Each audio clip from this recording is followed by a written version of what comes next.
NEC 800.5.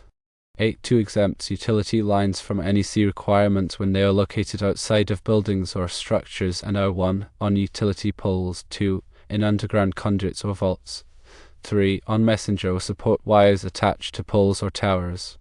However, when utility lines are not located on utility property, such as when they are in pedestals or attached to street light poles, they may not be exempt from NEC requirements. NEC 90.3.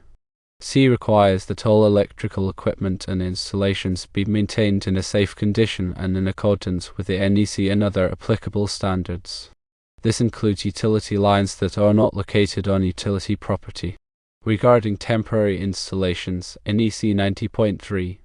C2 allows temporary electrical installations to be installed if they meet specific requirements, such as being properly protected and not creating a hazard.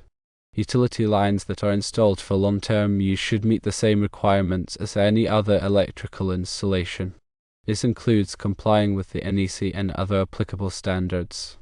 Utility lines must be effectively grounded to protect against electrical hazards. NEC 250.52. A4 allows grounding to be made to an approved grounding rod at the base of the utility pole or other approved grounding point. NEC 250.30.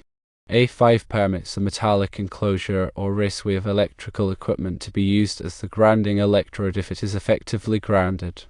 This may apply to pedestals or street light poles. Local authorities and utility companies may have additional requirements or guidelines that apply to utility lines.